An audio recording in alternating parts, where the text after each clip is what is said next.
Amém. Deus abençoe os nossos irmãos da nossa página no Facebook, Jesus Fonte de Vida, e do nosso canal no YouTube, Palavras de Vida, tá?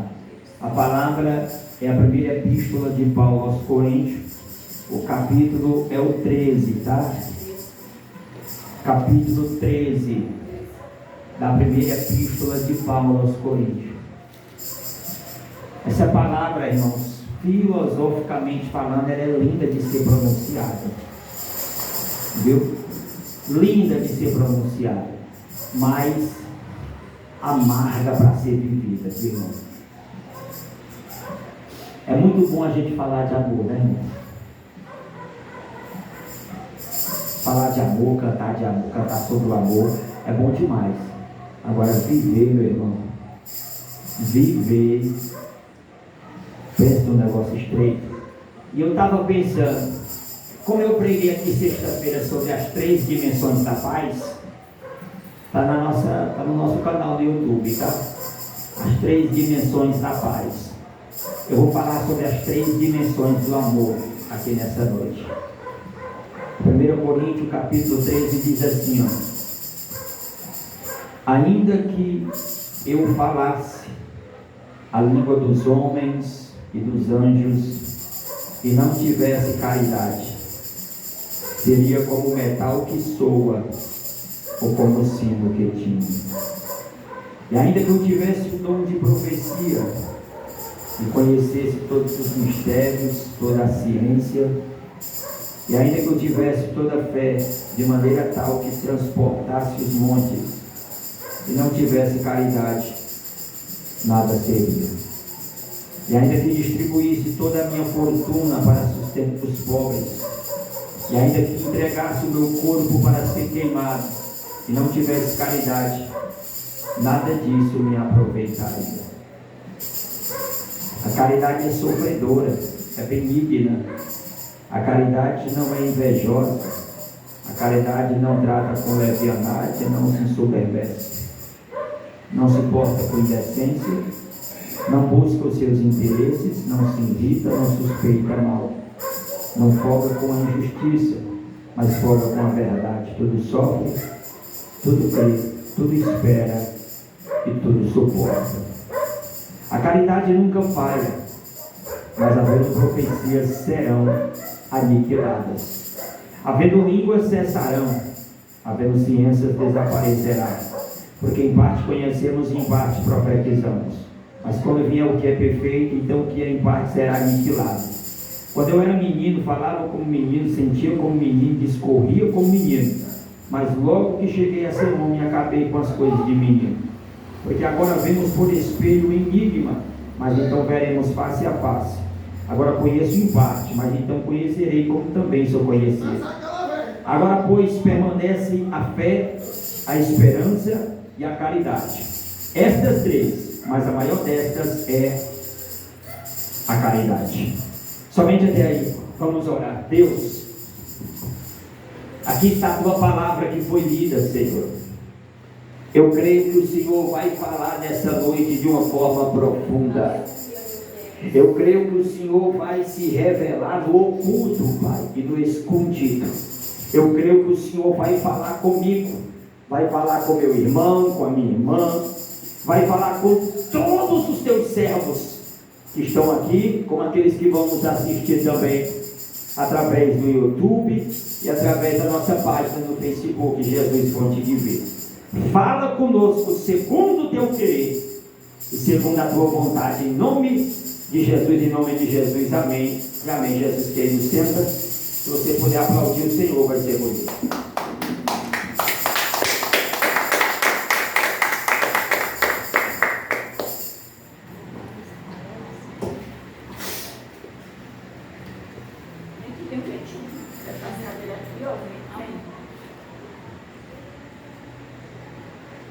Queridos,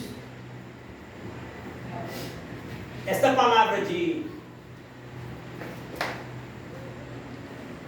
1 Coríntios capítulo 13, que Paulo fala sobre a supremacia da caridade, que revela a essência da vida cristã, Se você ler o capítulo que antecede o capítulo 13, que é o capítulo 12, você vai perceber que Paulo está falando do capítulo 12 sobre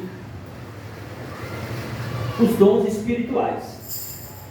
Capítulo 12, ele está falando dos dons espirituais. Quando ele está finalizando o capítulo 12, ele vai dizer assim, portanto, procurai com zelo os melhores dons, e eu vos mostrarei um caminho ainda mais excelente. Aí ele começa falando, ainda que eu falasse a língua dos homens, a língua dos anjos, e não tivesse caridade, nada disso me aproveitaria. Ele está revelando aqui que o amor, ele é a essência da vida cristã. E o que é a essência? É o conteúdo. Tem que ser o motivo, a causa, por detrás daquilo que nós estamos fazendo. Ou seja, tudo que está acontecendo aqui hoje,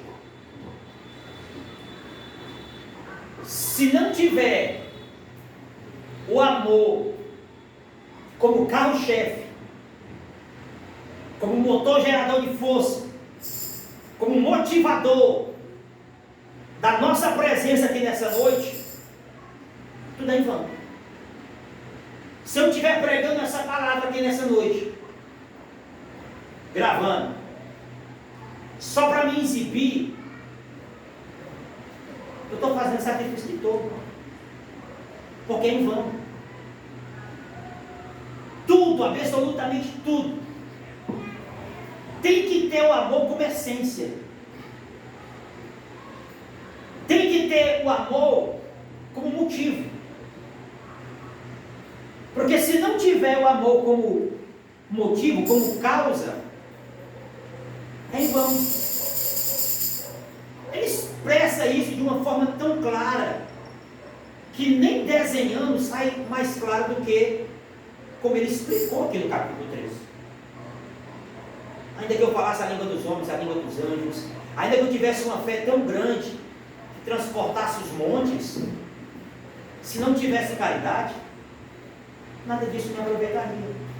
Ainda que eu fosse um homem muito rico, um multibilionário, e eu pegasse todos os meus bens, distribuísse para o sustento dos pobres, e aí desse o meu corpo para ser queimado, se não tivesse amor, nada disso me aproveitaria. Por isso que o tribunal de Cristo, ele vai revelar muitas coisas. Que aquele que fez, mas não fez com amor e por amor, jogou seu tempo fora, perdeu tempo. Porque para Deus, ele só recebe se tiver amor. E o que é esse sentimento belo, maravilhoso e inexplicável? O texto bíblico vai dizer, mais precisamente a primeira epístola do apóstolo João, ele vai falar que Deus é amor. Deus é amor. E o amor, ele tem as suas dimensões ou repartições, como assim os irmãos quiserem entender. E o primeiro amor que nós vamos falar aqui nessa noite é o amor ágape. O amor ágape é o amor supremo. O amor ágape é o amor divino. O amor ágape é o amor incondicional. Que amor é esse? João, capítulo 3, versículo de número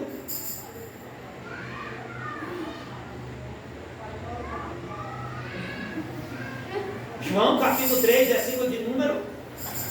Qual é o versículo do capítulo 3 de João que fala sobre o amor de Deus? João capítulo 3, versículo de... Irmão, 16. Oi?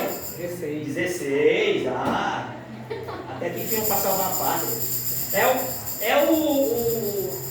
É o texto áureo da Bíblia. É o texto áureo da Bíblia para evangelismo.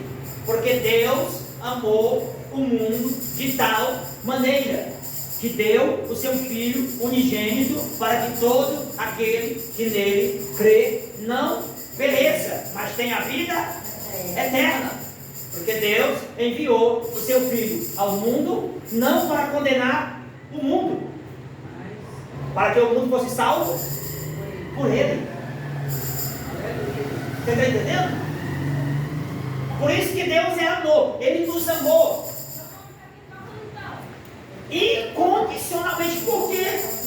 O amor de Deus é incondicional. Porque nós não merecemos o amor de Deus.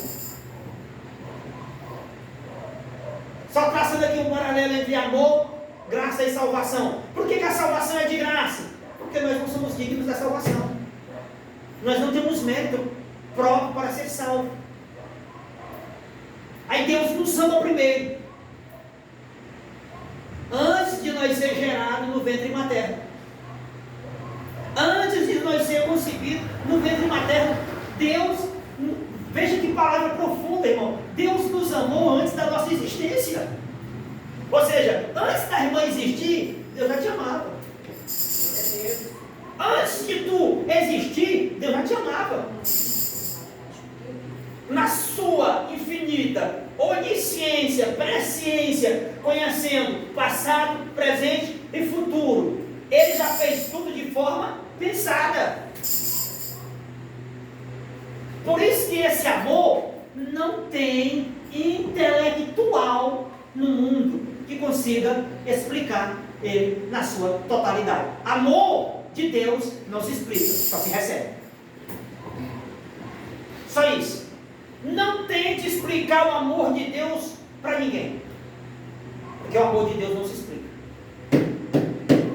Não se explica. Que amor é esse?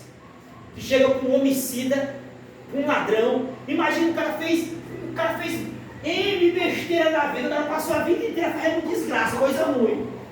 Vamos analisar agora. O cara passou a vida inteira fazendo desgraça, coisa ruim, matando, roubando, adulterando, se prostituindo, fazendo todo tipo de coisa ruim que existe nessa terra. Ele está lá de pendurado na cruz, nos últimos segundos da morte dele. Ele olha só para o mestre e diz: mestre, lembra-te de mim quando tu entrar lá no teu reino. Aí Jesus olha para ele e o amou. Aí diz: em verdade, eu te digo que hoje, tu vai estar comigo lá no paraíso. Sejamos sinceros. Pela nossa ótica, uma pessoa dessa teria salvação? Não ser sincero teria não, mas tem que ser sincero. Nós temos que... Aí você vai dizer: rapaz, o cara passou a vida inteira fazendo coisa ruim. O cara passou a vida inteira fazendo besteira, fazendo mal aos outros. Nos últimos segundos da morte dele, ele recebe a salvação. Você vai explicar?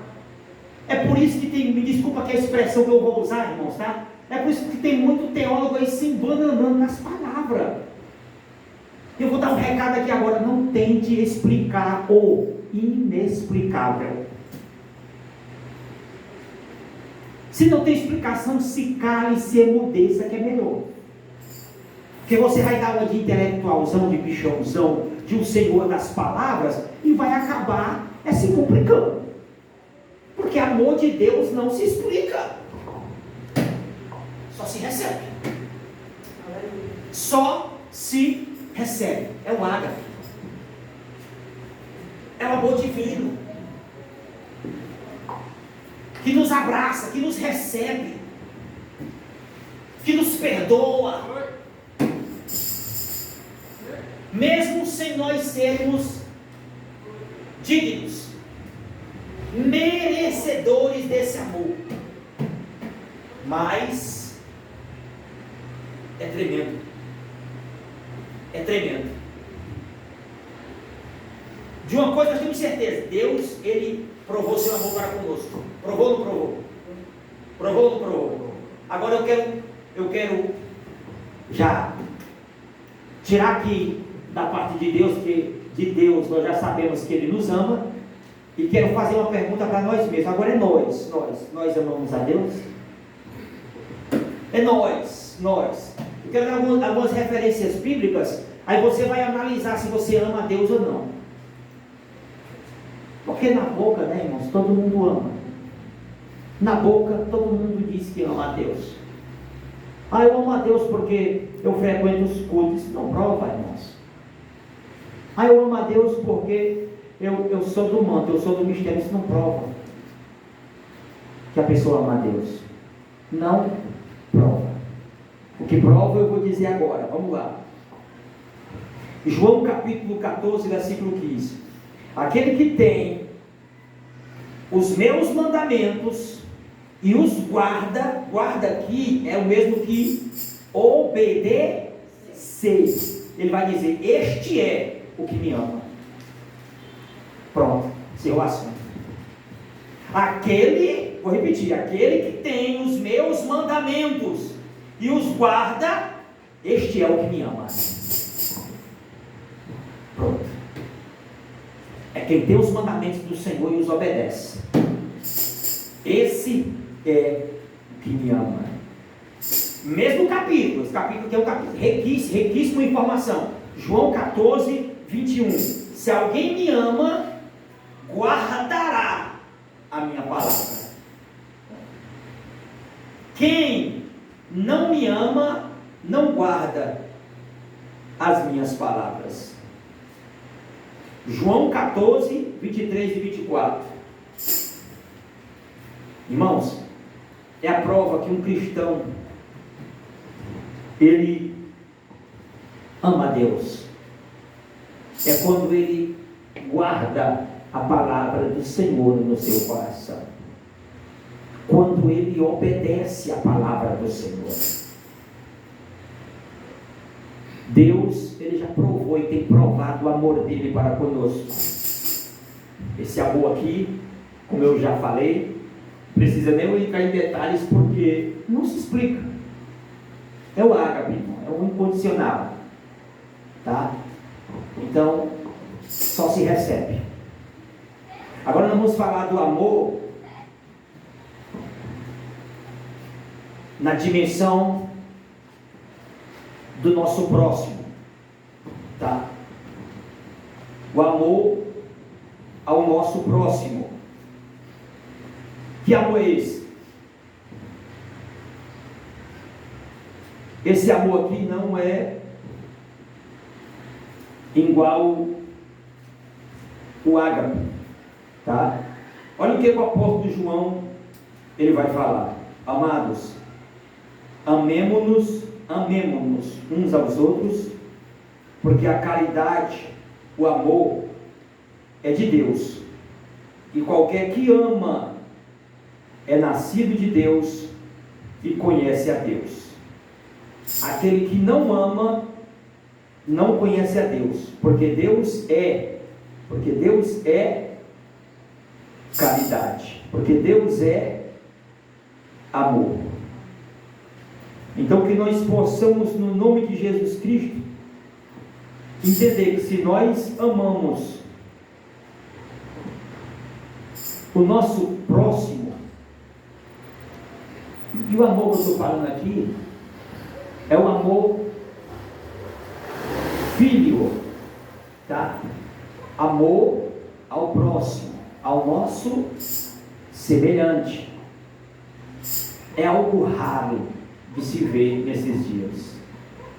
Algo raro de se ver nesses dias, tá?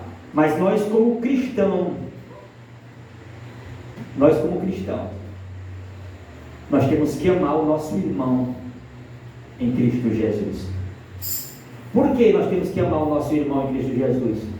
Porque Deus nos amou primeiro, e pelo seu Espírito Ele derramou do amor dele nos nossos corações. Ora, se Deus nos amou primeiro, nos abraçou, nos aceitou, nos curou, nos sarou, nos tratou, e nós temos o amor dele no nosso coração, nós temos que também amar o nosso semelhante. Queridos, e o amor aqui que João está falando, não é um amor apenas de palavras. Não é um amor apenas de palavras, irmãos. É uma das partes difíceis de ser vivida. É uma das partes difíceis de ser vivida. É o amor ao nosso semelhante. E poucos estão vivendo essa palavra, irmãos, hoje. Poucos estão cumprindo essa palavra hoje. Porque o que está prevalecendo nos dias de hoje é o egoísmo, é o egocentrismo.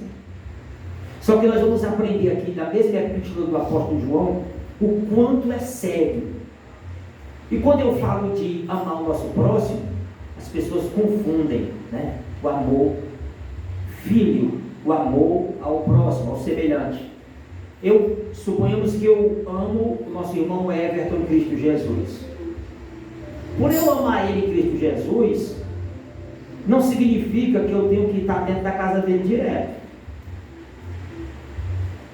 Quem me entende, diga amém. Eu posso muito bem amar ele em Cristo Jesus, sermos irmãos de Cristo Jesus, fazermos parte do corpo de Cristo, ele na casa dele e eu na minha, nos ajuntarmos para adorar, glorificar o nome do Senhor, eu ser bênção na vida dele, ele ser bênção na minha vida. Isso é amor. Aí as pessoas confundem amor ao próximo com determinadas liberdades excessivas, e muitas vezes acabam dando problemas seríssimos de relacionamento entre irmãos em Cristo. Eu digo porque eu já vi muito essas amizades pegajosas demais. Amizades pegajosas demais, um vivendo dentro da casa do outro, colado. Meu irmão, já vi muito. Eu estou falando aqui como pastor há mais de 20 anos. Já vi muito. As pessoas confundem o amor ao próximo. Aí há uma evasão, liberdade excessiva. Aí do nada gera-se uma contenda, um desentendimento. É daí que vem as brigas, as contendas, as fofocas, as picuinhas, porque as pessoas não sabem gerenciar os seus relacionamentos. Aí daí brota a mágoa, o rancor, a raiz da amargura, porque confundiu. E eu provo com testemunho. Uma irmã me procurou e disse: pastor, me ajude. Eu fui e disse: irmão, o que foi? Porque a irmã fulano não quer sair de dentro da minha casa. Amanhã ela está aqui na porta da minha casa, pastor. Eu já falei para a irmã, mas ela vem e traz o filho dela está comendo até o leite do meu filho. Eu disse: irmã, pegou, porque é a irmã que vai ter que literalmente expulsar ela, irmã. Mas pastor, eu já falei, ela todo dia está aqui na porta da minha casa, vem para cá, a irmã ia para casa dela, passava o dia todo na casa dela, merezava, almoçava, ia de manhã e só saía no final do dia. Era. Adotou, coitado. Eu estou dizendo que o povo confunde. E para essa irmã cortar isso daí, aí muitas vezes a pessoa que vai cortar uma liberdade excessiva dessa daí, vai ser a pessoa ruim. A pessoa que está aí diz que é crente, diz que tem amor, e diz que ama. Você está vendo como o povo confunde as coisas? E assim aconteceu, por ela cortar e ela não obedecer, o marido dela teve que entrar, o marido dela foi mais duro com a irmã e gerou um problema. Ela ficou com raiva do casal. Ficou com raiva. E crente de oração, crente de dom, ficou com raiva do casal, porque o casal literalmente teve que expulsar. Confundem. Não é porque eu te amo, irmão, que eu vou estar dentro da tua casa direto e nós vamos estar mandando pregar direto. Negativo. É por isso que a vida de muitos cristãos por aí está repleta de problema, de intriga, de inimizade por causa disso. Não interpreta bem o texto bíblico. Se nós amarmos uns aos outros, Deus está em nós. Presta atenção. Se nós amarmos uns aos outros, Deus está em nós e em nós é perfeita a sua caridade, o seu amor. Se alguém diz, eu amo a Deus, mas aborrece o seu irmão, é mentiroso. Pois quem não ama seu irmão ao qual viu, como pode amar a Deus a quem não viu? 1 de João, capítulo 4, versículo 7, versículo 8, 12 ao 20. Essas referências que eu falei aqui. Você está entendendo? Nós estamos falando aqui sobre o amor. O amor na sua pureza, na sua interpretação pura. Sem exageros. Outro exemplo bíblico agora de amor. Se eu amo esse varão em Cristo Jesus, o que eu vou fazer? Se ele errar, eu vou exortar ele, sim ou não? Eu vou exortar. E se ele entende que eu amo ele, ele vai dizer, rapaz, o Damião está me exortando, porque o Damião quer meu bem. Ele vai parar, vai refletir, vai chegar à conclusão que de fato ele está errado. Aí as pessoas confundem amor com o apoio dos erros da pessoa. Tem pessoas que na mente dela é assim: se tu me ama, tu tem que me suportar, tu tem que aceitar meu erro, tu tem que encobrir o meu pecado. Já aconteceu isso comigo também, de eu ser próximo de uma pessoa e ela errar e eu exortar ela dizer, mas varão, nós somos amigos. Aí vai. E é porque eu sou teu amigo, eu tenho que cobrir teu pecado, o teu adultério, o teu erro. Por isso que muitas pessoas têm uma visão deturpada dessa palavra amor. Não é porque eu amo que eu vou estar encobrindo o erro da pessoa. É aí que eu tenho que repreender. É aí que eu tenho que corrigir. Porque eu não quero que a pessoa pereça. E vou repetir mais uma vez, vou refrisar. Amar um irmão em Cristo não significa estar pregado com ele direto.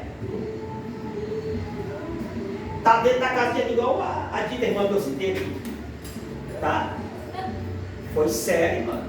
E irmã, aqui é só um dos muitos exemplos que eu já peguei, que eu já conheci, casos assim. Então nós podemos muito bem, nós aqui como igreja, nós podemos muito bem aqui em Cristo nós nos amar. Tu na tua casa, eu na minha. Tu vencer nas tuas lutas, eu vencer na minha. Tu ora por mim de lá, eu oro por ti de cá. E assim Deus vai nos abençoando. Aí Deus te ajuda, Deus me ajuda. Aí Deus me cura, Deus te cura. Isso é amor de Deus. Tá? Então que nós venhamos amar o nosso semelhante. Que nós venhamos amar o nosso próximo. Entender, compreender que todos nós temos momentos bons, momentos ruins. Todos nós vamos ter os nossos momentos de alta e os nossos momentos de baixa. Momentos bons e ruins, eles fazem parte da nossa vida. E nós, como irmãos em Cristo Jesus, temos que entender o processo que o irmão está passando. Tipo, se eu vejo um irmão passando por um processo difícil na vida, e eu posso ajudar, o certo é eu chegar lá e ajudar. É financeiro? Eu posso dar uma ajuda a ele, financeiramente? Ou somente eu vou lá e ajudo. É conjugal? Eu posso dar uma ajuda também orando? Posso, vou orar, para Deus abençoar o casamento, para Deus ajudar. Vou interceder. Mas tem processos, irmãos, que é só entre nós e Deus. Irmãos, tem processos que ninguém pode interferir, irmão. Eu já fui orar por uma pessoa, que eu coloquei a mão na cabeça dela. Eu comecei a orar por ela. Deus falou para mim na hora e disse: não ora, é eu que estou tratando ela. Eu disse amém, Senhor. Deus abençoe, Deus abençoe. Deus faz a tua vontade na vida da tua serva, faz a tua vontade, Deus abençoe. Disse para mim. Temos que ter sensibilidade. Deus estava tratando. Não. Se questionasse, eu ia dizer. Eu não ia, né? Porque tem coisa, irmão, que Deus nos fala. Nem tudo que Deus nos fala a gente vai falar. Já teve revelação que Deus me deu com pessoas que eu não passei, que Deus me mostrou que a pessoa não tinha estrutura psicológica e emocional para ouvir. Deus me mostrou para me orar por ela. Mas Deus não me autorizava a contar a revelação com detalhe que a pessoa não ia entender, não ia suportar. Eu estava na minha casa um tempo desse aí, chegou uma pessoa desesperada para me orar por ela. Por quê? Porque o pastor teve uma revelação com ela, passou a revelação com detalhe e a pessoa estava tendo que entrar em depressão por causa da revelação. Eu não julguei o irmão, porque muitas vezes é uma falta de sabedoria da parte da pessoa que tem dom, não tem o mesmo tempo de experiência, não tem a capacidade de raciocinar, de entender e passar só aquilo que Deus mostrou que a pessoa tem estrutura de receber. E tem pessoas que, se você for dizer assim para ela, ó, Deus está me dando uma revelação aqui contigo, tá? É um livramento de morte. Aí tem pregador que vai detalhar, né? E eu via a bala entrando, eu via a faca entrando, eu via tudo dentro do caixão, eu via a tua face, eu via a tua cara inchada. Tem pregador que é assim, irmão. Mas não mostra assim também. Irmão, aí a pessoa vai entrar em pânico. A pessoa vai entrar em pânico.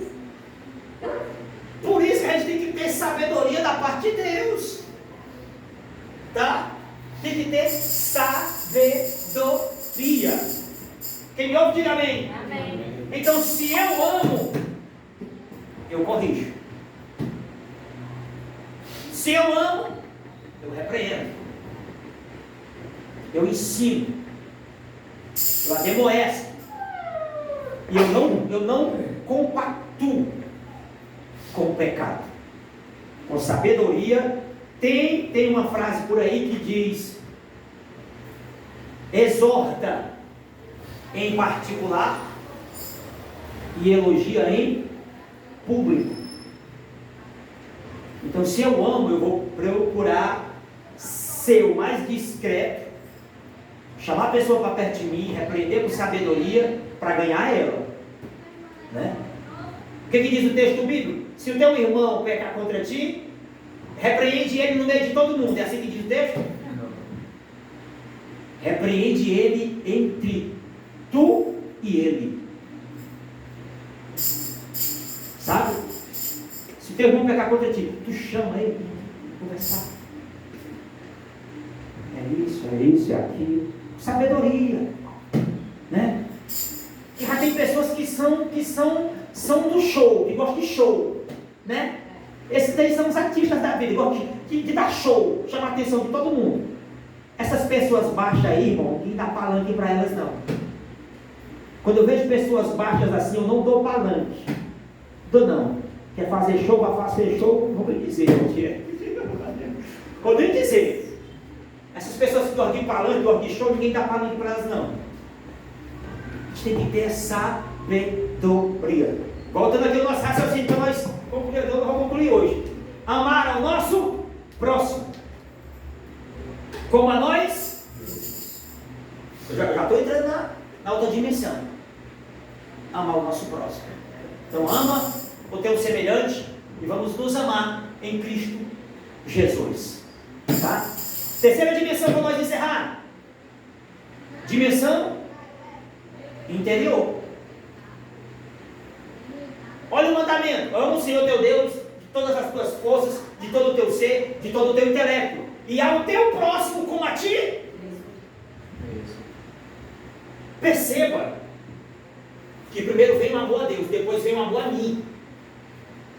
Porque o texto diz: ama o teu próximo como a ti. Então amar a ti mesmo antecede amar o teu próximo. Por isso que eu só posso amar alguém se eu me amar primeiro. Entendeu? Eu só posso amar alguém se primeiro eu me amar. Eu só posso achar alguém bonito se eu achar primeiro bonito. Não vai. Eles falam que é bonito.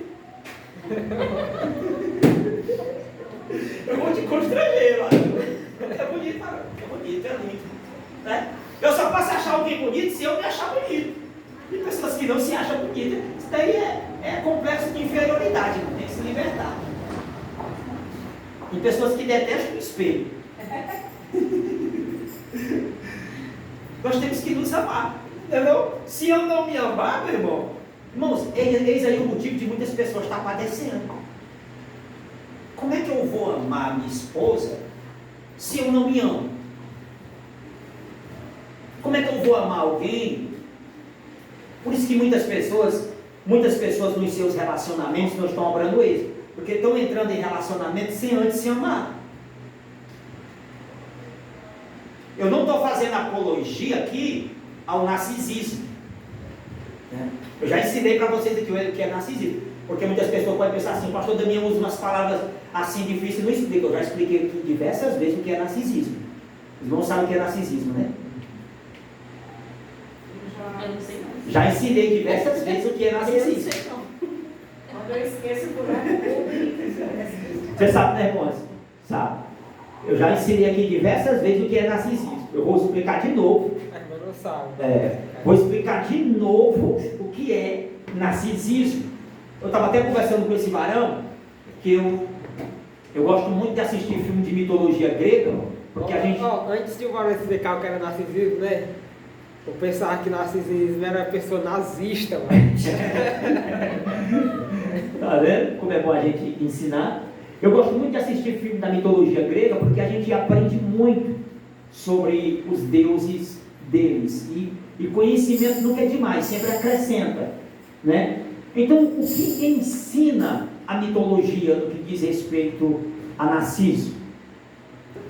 Narciso era um menino belo, lindo, que na mitologia grega, a mãe dele, que me falha a memória o nome dela agora, mas não vem ao caso, ela disse para ele nunca contemplar o rosto dele em um espelho, porque o menino era tão bonito, era tão lindo, que no dia que ele contemplasse o próprio rosto dele, ele ia se apaixonar por ele mesmo. Será que era bonito esse menino? Ele não podia ver o rosto dele, porque se ele contemplasse o rosto dele, ele ia se apaixonar por ele mesmo. Aí um dia Narciso ia passeando no bosque e deu sede, deu vontade de beber água. Aí tinha um lago e ele parou na frente do lago para beber água. E na hora que ele parou para beber água, que ele inclinou assim um pouco a cabeça para frente, ele contemplou o rosto dele na água. E quando ele contemplou o rosto dele na água, o reflexo dele, na hora, ele se apaixonou por ele mesmo. Ele mergulhou e desapareceu, segundo a lenda. É meio doido nesse ponto. Mas fazer o quê? Uma mitologia, né? Desapareceu, segundo a história de Narciso. Por isso que quando tem uma pessoa que ela exalta demais o ego dela, que se acha, né? Porque eu tenho que ser autoconfiante, eu não posso ser autoconfiante em excelso, né? Quando a pessoa se acha demais, como nós falamos aqui, que é gabola demais, que tudo gira em torno do seu próprio umbigo, é o bichão, é a bichona, é a última Coca-Cola do deserto, a última bolacha do saco, né? se sente demais, a pessoa é um narcisista. Então, quando tu vê uma pessoa assim, não esquece a palavra, é narcisista. É narcisista. Se sente aí, se sente, tá? Então, nós temos que ter amor próprio, amor na direção interior. Antes de eu amar alguém, eu tenho que me amar primeiro. Ama ao teu próximo como a ti mesmo. Então, antes de eu amar o meu próximo, eu tenho que me amar, eu tenho que me zelar, eu tenho que me cuidar. Tipo, vou dar aqui o meu exemplo. Como é que eu vou cuidar na salvação das pessoas se eu não tenho cuidado primeiro na minha salvação? Está entendendo? Vou dar um exemplo. Como é que eu sou um psicólogo e eu quero tratar a saúde mental e emocional das pessoas se eu sou um doente? Hein? Eu tenho sérios problemas emocionais, sérios problemas psicológicos. Eu quero tratar as pessoas, eu quero curar as pessoas, mas eu não me curo. Eu tenho problemas. Então, cultive o amor próprio, amor na dimensão interior. E perceba que o amor ágape, ele é o amor carro-chefe. O que é isso, amor carro-chefe? Eu só tenho capacidade de amar o meu próximo se eu tiver o amor de Deus no meu coração. Se eu tiver o amor de Deus no meu coração, eu tenho capacidade de amar o meu próximo. E se eu tiver capacidade de amar o meu próximo, é porque primeiro eu me amo. Você está entendendo? Quem me entendeu, diga amém. Então eu só tenho capacidade de amar o meu próximo se eu tiver o amor de Deus no meu coração, que é o amor ágape. Tá? Aí se eu amo o meu próximo, é porque eu me amo também. Eu quero falar só mais sobre um aqui, irmão, para nós encerrar. Tá? Bem rápido. Eu quero falar sobre o amor Eros. Eros também é um deus da mitologia grega, tá? O deus do amor. O amor Eros é mais conhecido como o amor carnal, paixão. É a atração física que o homem sente por uma mulher, tá? Esse amor aqui já é o amor carnal, tá? Amor carnal, amor Eros. Então a gente não pode misturar as coisas. Então vamos lá, fazer aqui uma rápida revisão. Primeiro, amor ágape. Amor ágape, amor de Deus, inexplicável, incondicional, tá? Que só se recebe, não se explica, não tem como explicar o amor de Deus. Aí o amor ao próximo, que é o amor filial, que só se tem essa capacidade de amar o próximo se amar a si mesmo. Aí tem o amor eros, amor carnal, que é a atração que um homem sente por uma mulher, que uma mulher sente por um homem. Esse daqui é fraco, esse amor. É a paixão. Tem o fogo da paixão. Esse daí pode dar.